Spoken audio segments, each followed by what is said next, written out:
Hello students, welcome to physics classes. Today we discuss about electric dipole when it is placed in a uniform two-dimensional electric field.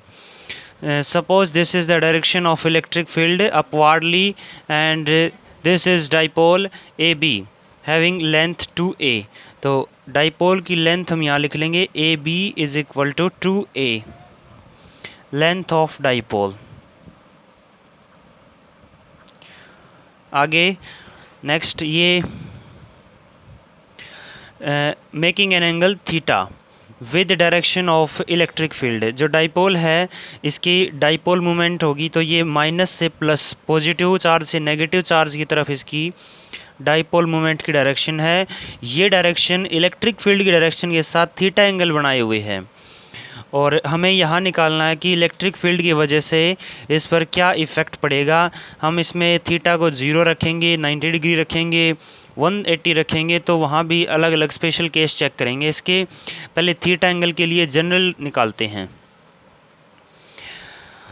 तो शुरू करते हैं।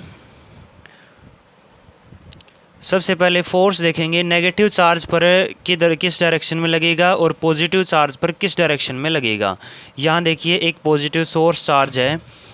इस source charge की वजह से कहीं इलेक्ट्रिक फील्ड ऐसे निकल रही है और यहाँ हम एक टेस्ट चार्ज रख दें जो कि एक यूनिट पॉजिटिव चार्ज है और ये पॉजिटिव चार्ज इस सोर्स चार्ज की वजह से रिपल्सिव फोर्स एक्सपीरियंस करेगा जो कि इस फील्ड की डायरेक्शन में ही होगा। तो यहाँ से हम आइडिया लगाएंगे कि जो इस प्लस क्यू पर फोर्स लगेगा वो फील्ड की डायरेक्शन में लगेगा और इसी को हम लिख देंगे F इज़ इक्वल टू, और फोर्स हम यहाँ से निकाल सकते हैं क्योंकि electric field E is equal to F upon Q होता है। तो यहाँ से F is equal to QE निकाल लेंगे। अगर मैग्नीट्यूड की बात कर रहे हैं हम शुरू में, यहाँ एक सोर्स चार्ज है जो कि इलेक्ट्रिक फील्ड ऐसे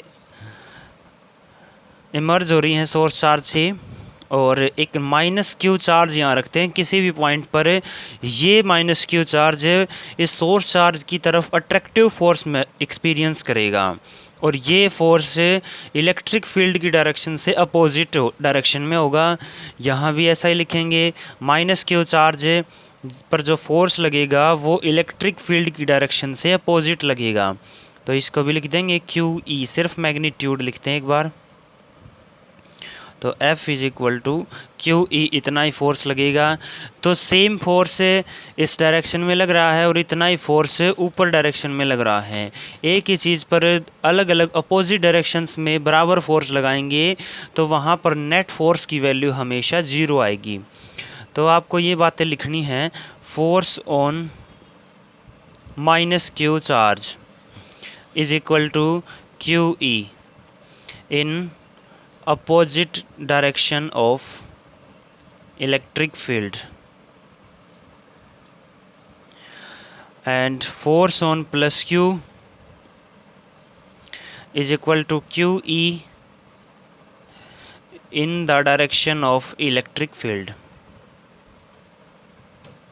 इलेक्ट्रिक फील्ड की डायरेक्शन में ही फोर्स लगेगा तो नेट फोर्स यहाँ से 0 आ जाएगा। Net force is equal to, यानी कि नेट फोर्स 0 आने से क्या होगा, डाइपोल के अंदर कोई लीनियर मोशन नहीं होगा, डाइपोल कहीं भी मूव नहीं करेगा। अब देखो इसके अंदर at different points equal and opposite forces लग रहे हैं तो ये दोनों फोर्सेस इसके अंदर टॉर्क पैदा करेंगे। टॉर्क क्या होता है? टॉर्क एक रोटेटिंग इफेक्ट या रोटेशनल इफेक्ट है फोर्स का। Torque is the rotational effect या rotational measure of a force. तो देखो इसका टॉर्क निकालते हैं। टॉर्क कितना बनेगा इसके अंदर? Torque is equal to force multiply perpendicular distance between charges. और इसको हम ऐसा भी लिख सकते हैं कि ये इसके सिरों पर फोर्स लग रहा है, एंड्स पर, तो ये एक कपल का निर्माण करेगा और दोनों फोर्सेस को हम कपल ऑफ फोर्सेस बोलेंगे। और जो ये परपेंडिकुलर डिस्टेंस होगी इसकी एक चार्ज के बीच की, दोनों चार्जेस के बीच की परपेंडिकुलर डिस्टेंस को आर्म ऑफ कपल बोलेंगे। तो force multiply arm of couple लिख सकते हैं इसको। या ऐसा भी लिख सकते हैं perpendicular distance between two charges. Force कितना है यहाँ पर, क्यू ई है। आर्म ऑफ कपल निकालते हैं, ये परपेंडिकुलर है, परपेंडिकुलर के बिल्कुल फ्रंट में होता है हाइपोटेन्यूज, और हाइपोटेन्यूज ये एंगल थीटा है। अब ये लाइन पैरेलल है इस लाइन के, तो ये बीच में से गई एक ट्रांसवर्सल लाइन, ये इनसाइड एंगल, ये भी इनसाइड एंगल, तो दोनों अल्टरनेट इंटीरियर एंगल हैं। ये अगर थीटा है तो ये एंगल भी थीटा होगा। यहाँ से हम ये निकालते हैं परपेंडिकुलर अपॉन हाइपोटेन्यूज, क्योंकि हाइपोटेन्यूज की लेंथ हमें पता 2a है। यहाँ से एक पॉइंट नाम और दे लेते हैं AC। अब हमें AC की वैल्यू निकालनी है, तो AC upon AB, we know that this is sine theta, and AC निकालना है तो AB की वैल्यू है 2a, ये बनेगा साइन थीटा। यहाँ पुट कर देते हैं torque is equal to QE multiply 2a sine theta, ये इसकी वैल्यू आ गई है टॉर्क की 2a sine theta. Torque is equal to vector form में अगर इसको लिखें Q multiply 2a, either charge multiply distance between two charges, ये होता है डाइपोल मोमेंट, इसको लिख सकते हैं P, और ये E, ये साइन थीटा। यहाँ से हम वेक्टर फॉर्म में लिख सकते हैं torque is equal to P sine theta आता है क्रॉस प्रोडक्ट के साथ P क्रॉस E, ये अपना फॉर्मूला आया है टॉर्क का। और ये टॉर्क इसको किस डायरेक्शन में रोटेट करवाएगा, देखो ऊपर की तरफ से फोर्स लगा है फील्ड की डायरेक्शन में, यानी कि ये इसको फील्ड अपनी डायरेक्शन में ही रोटेट करवाएगा ऐसे, और नीचे ऐसे फोर्स लगा है तो इसको ये अपोजिट ले आएगा, ऐसे फोर्स लगेगा तो ये एंटी क्लॉकवाइज डायरेक्शन में रोटेट करेगा। अब देखो अलग अलग एंगल्स पर कैसे होगा, अगर थीटा की वैल्यू हम 0 रख दें यहाँ पर, torque is equal to PE sine theta, तो साइन 0 होता है 0, यहाँ पर टॉर्क 0 होगा। जब ये डाइपोल इलेक्ट्रिक फील्ड की डायरेक्शन में आ जाएगा तब थीटा की वैल्यू 0 होगी, तब उस टाइम पर उस पर कोई टॉर्क नहीं लगेगा, यानी कि वो इस डायरेक्शन में आकर फिर लीनियर मोशन शुरू कर देगा। वो देखेंगे कि फोर्स उस डायरेक्शन में ना लीनियर मोशन होगा ना ये होगा, यानी कि डाइपोल स्टेबल हो जाएगा।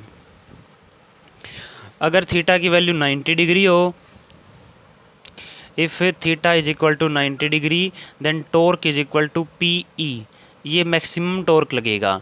और अगर थीटा की वैल्यू 180 डिग्री हो फिर टॉर्क कितना होगा, क्योंकि साइन 180 भी 0 और टॉर्क भी 0। तो ये 3 स्पेशल केस बने हैं इसके, थीटा की वैल्यू 0 हो या 180 डिग्री हो तब टॉर्क पर डाइपोल पर कोई टॉर्क नहीं लगेगा, और जब थीटा की वैल्यू 90 डिग्री हो तो टॉर्क मैक्सिमम होगा। देखो इसके लिए हम इक्विलिब्रियम पोजीशन पढ़ते हैं। इक्विलिब्रियम क्या होता है कि जब नेट फोर्स 0, ये होता ट्रांसलेशनल इक्विलिब्रियम, और नेट टॉर्क भी अगर 0 हो, ये होता है रोटेशनल इक्विलिब्रियम। दो कंडीशन है, दोनों अगर सेटिस्फाई होती हैं तो ये फुल्ली इक्विलिब्रियम होगा। ये पार्शियल इक्विलिब्रियम है, ये भी पार्शियल इक्विलिब्रियम है, ये ट्रांसलेशनल इक्विलिब्रियम, और ये रोटेशनल इक्विलिब्रियम है। तो स्टेबल और अनस्टेबल इक्विलिब्रियम कैसे होगा, जब टॉर्क की वैल्यू 0 हो। देखते हैं वो कौन से केस में है। जब थीटा की वैल्यू 0 है और 180 डिग्री है, उस केस में टॉर्क 0 है। देखो थीटा की वैल्यू 0 कब है, जब ये इलेक्ट्रिक फील्ड की डायरेक्शन में अलाइन होगा, ऊपर की तरफ हम इसको डायरेक्शन रखेंगे डाइपोल मोमेंट की, तब थीटा की वैल्यू 0 होगी। और थीटा 0 है, अगर हम इसको थोड़ा सा भी डिस्टर्ब करें इसकी पोजीशन से, ये वापस इसी पोजीशन में आ जाएगा। अगर हम किसी भी बॉडी को उसकी पोजीशन से डिस्प्लेस कर दें, डिस्टर्ब कर दें, और वो वापस अगर उसी पोजीशन पर आ जाए, तो हम इस प्रकार के इक्विलिब्रियम को स्टेबल इक्विलिब्रियम बोलेंगे। When theta is equal to 0 degree then equilibrium is stable. 180 degree में देखो, जब 180 डिग्री होगा इसका मतलब वहाँ पर टॉर्क 0 है। लेकिन अगर हम थोड़ा सा उसको डिस्टर्ब कर देंगे, केस ये बनेगा कि अगर ये इलेक्ट्रिक फील्ड की डायरेक्शन है और डाइपोल मोमेंट हम ऐसे रख दें, यहाँ प्लस क्यू, यहाँ रखें प्लस माइनस क्यू, यहाँ रख दें प्लस क्यू चार्ज, तो माइनस से प्लस की तरफ डाइपोल मोमेंट होगी। अगर इसको थोड़ा सा डिस्टर्ब करेंगे इधर तो थीटा बनेगा, 180 नहीं रहेगा। फिर ये फोर्स टॉर्क लगना शुरू हो जाएगा जो कि इसको इलेक्ट्रिक फील्ड की डायरेक्शन में अलाइन करवाएगा, यानी कि ये अपनी जब पोजीशन चेंज कर लेगा, पॉजिटिव इधर नेगेटिव इधर आ जाएगा और पॉजिटिव उधर चला जाएगा, वापस उसी पोजीशन में नहीं आएगा, किसी दूसरे इक्विलिब्रियम में चला जाएगा और इस पोजीशन को हम बोलेंगे अनस्टेबल इक्विलिब्रियम।